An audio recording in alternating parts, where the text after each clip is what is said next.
Is the Mark 5 Ford Mondeo worth the upgrade? Hold on, upgrade from what?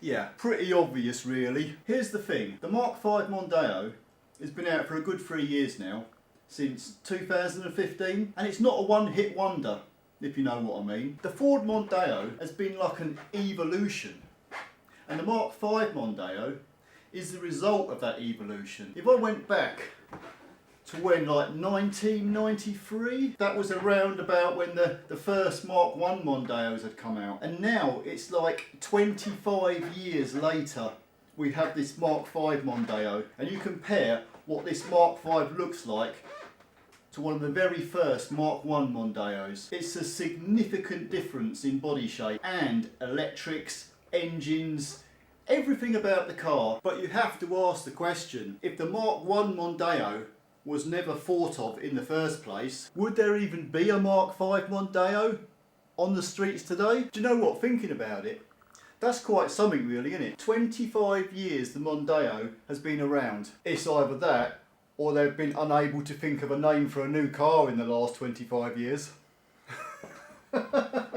You know, after this Mark 5 Mondeo being out for a good 3 years now, I don't think it's that popular a car. Because if I went back to when the Mark 1 Mondeos came out, I'm sure there were a lot more of them sold. Maybe it's the fact that these Mark 5 Mondeos cost a lot of money to buy, because let's face it, they're not a cheap car by any stretch of the imagination. And a lot of you people out there will already own a Mark 4 Mondeo, maybe a previous version, and you might be looking at a Mark 5 Mondeo. Now, I've already made my thoughts perfectly clear as the Mark 4 goes. I believe, as long as it's looked after properly, it's a fantastic value for money car. Sure, it's going to cost you some money. There seems to be this joke that when Ford cars reach 100,000 miles, everything takes a shit. I'm not actually going to disagree with that, but I'll get to this later. But of course, I'm probably getting ahead of myself here, because the cars have only been out for 3 years and it's not long. So they're still, even the used ones are still worth a lot of money. And most of them probably don't have that much mileage on them. So getting a good used Mark 5 Mondeo is still going to set you back a pretty packet. I know what it's like to see a nice car and think, I'm interested in that car. And a lot of you that own a previous model Ford Mondeo, it's obvious you're going to be looking at the newest shape out Mondeo, because a lot of you will think, yeah, I'm happy with my Mark 4 Mondeo, it served me well. There's a Mark 5 Mondeo. It looks so much better because it's newer, it's something different. It's obviously the next step up the ladder, isn't it? Maybe I'm wrong, but that's what I think. If I owned a Mark 4 Mondeo, I'd be looking at a Mark 5 thinking, yeah, I quite like that. I don't really know how else to put it. It's like you're married to a woman called the Mark 4. This reliable, steady woman that served you well and been nice to you all these years. But then you see this Mark 5 Mondeo and she's really, really pretty, she's really fit, and you think, okay, and what you do is you go and end up having this affair with this woman called the Mark 5. Which in layman terms would really be doing research on the internet. Hey, maybe even popping into the dealer and taking a Mark 5 for a road test. But inevitably, you're going to have to make a decision. Either stay with your wife or walk off into the sunset with your Mark 5 mistress. That's a decision you're going to have to make all by yourself. Before I ramble on all day about nothing, what I'm going to do, I'm going to have a little walk round the Mark 5 Mondeo and just explain a few points, just to give you some kind of perspective what I'm actually even talking about here. This is not a review of the Mark 5 Mondeo. Hell, there must be a ton of reviews here on the internet. I'm not going to walk around the car, touching the upholstery and telling you how nice it is. Everything I'm going to tell you about the Mark 5 Ford Mondeo is based on 3 years of having to work on these cars, having to fix them. So rather than me tell you how fast these cars go around a corner and how comfortable they are to drive, which by the way, they're pretty damn good. I'm going to tell you what's liable to drop off them. I will be going over a number of negative points of these cars. There are a few, and I will also touch on what I think is good about these cars. And at the end, I'm going to give you my overall opinion on whether I believe you should upgrade to a Mark 5 Ford Mondeo. And of course, it's important to remember the way we purchase cars these days has somewhat changed, because a lot of people are pushed towards leasing cars. Now, I know leasing has been around for many years, but in the beginning it was mainly, in my opinion, for companies who had fleets. It was an easy way of getting their maintenance done, not having to worry so much. But these days people are pushed towards leasing the car, paying so much a month, your maintenance is taken care of, and I guess it works for a lot of people. It's easy, you get a new car every few years, great. But once these cars are no longer lease cars and they're sold off down the line, someone's going to buy them eventually. Someone's actually going to own these cars at some point. And when someone like you goes out and actually buys one of these cars and owns one of these cars, then you're really going to want to know what you're getting yourself into. And whereas a lot of people will buy one of these cars purely for looks alone, other people will buy one because it's just a good deal. A lot of you will actually go out and do your research. You'll like the car, you'll go and check it out on the internet, and if it comes up good and you think you're going to buy a decent car that's going to serve you well, you'll probably go out and buy it if it's at the right price. Here's a handy tip if you live in Cambridgeshire, England. It probably wouldn't be a good idea to have a Mark IV or Mark V Mondeo in red. Hell, you might think people are just waving at you when they're actually trying to flag you down. So this is Ford's latest offering of a large family saloon. You know, and I've got to admit, there is literally bags of room inside these cars. Blimey, you can even fit the kitchen sink in the trunk. Do you know one thing I like about these Mark V Mondeos? These doors. They're pretty chunky old things really, but it's when you close them. They're not tinny, they feel solid. Ford Duratorque.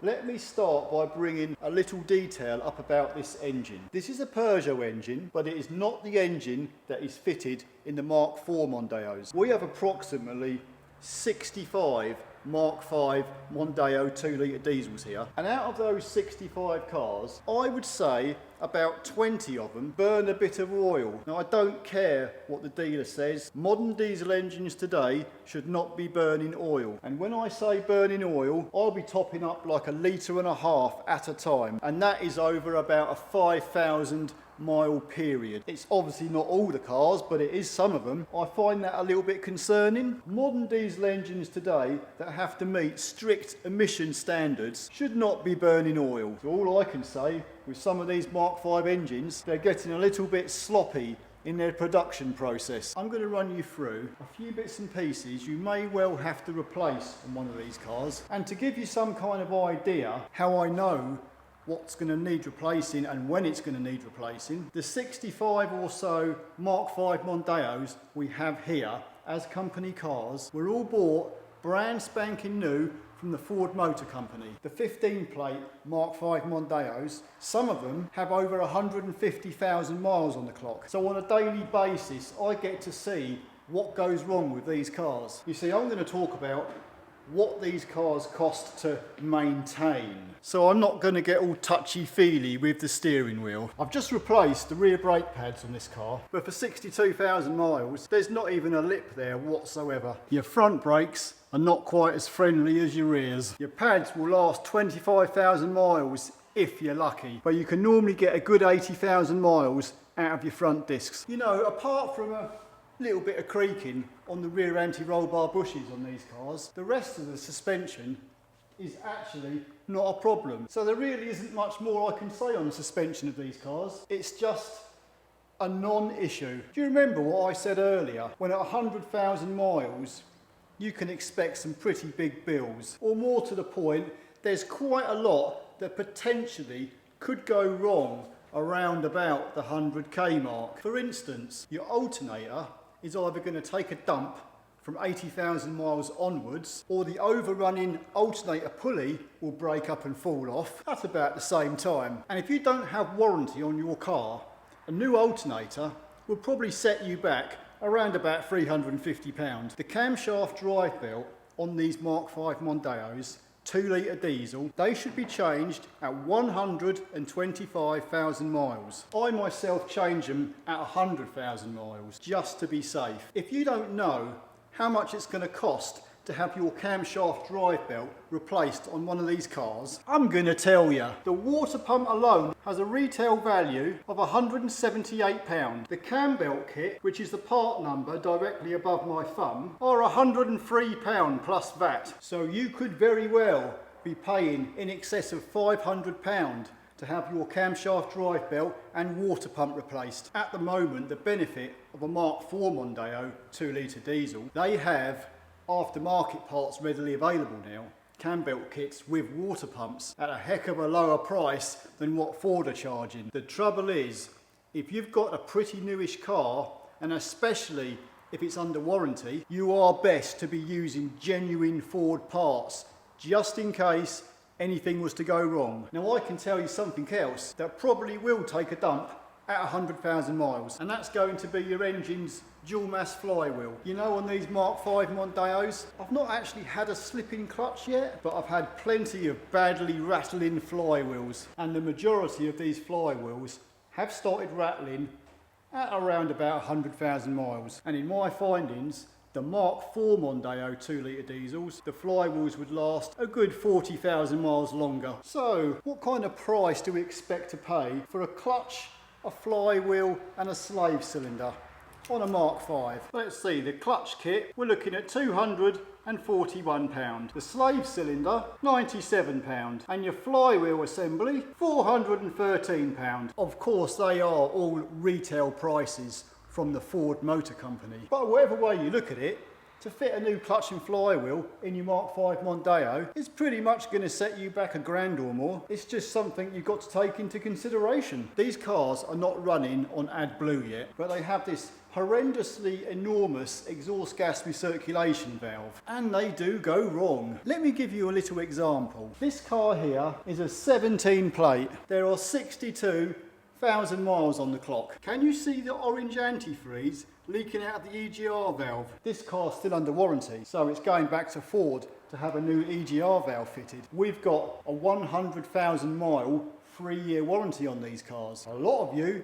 will just have a 60,000 mile warranty. Roughly translated, that EGR valve would no longer be covered under Ford warranty, and a new EGR valve plus fitting is going to cost you around about £500. You have an electronic thermostat down here, and chances are those thermostats are going to leak from 60,000 miles onwards. So if you tend to pile the miles on your Mondeo, these are some kind of expenses you could be looking forward to. However, if you have a low mileage Mondeo, 100,000 miles could seem a lifetime away, because to be perfectly honest with you, these cars up until 80,000 miles, not a lot's really going to go wrong. All you're really going to have to worry about is your general servicing, maybe a set of brake pads. I don't actually think these Mark 5 Mondeos are any more expensive to own and run than any other large family saloon car these days.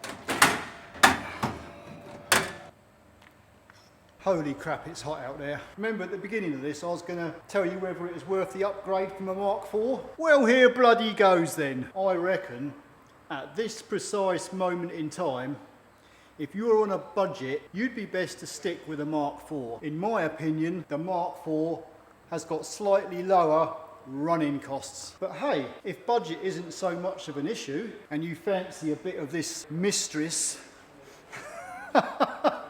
then sure, yeah, why not? If you like the sleek lines of the Mark 5, you know, sure, these cars have got their faults and they are going to set you back a few bob sooner or later. But at the end of the day, it's not going to be any more than any other large family saloon. And there ain't nothing on these cars that's that terrible. I would say don't buy it. If I thought for 1 minute these Mark 5 Mondeos were an absolute pile of shit, I'd tell you so. I actually quite like them. I mean, let's face it, they are a bit of a head turner, aren't they? So for the price you pay, you are actually getting quite a flash car. So yeah, sure, if you've got the budget for it, get one. Despite all their faults, these Mondeos have got my approval. Nevertheless, whatever goes wrong with them in the future, I will be posting it. Right then. It's a nice warm day and I'm going outside. But you know, I have to admit, the Mk5 Mondeo, she's pretty damn hot.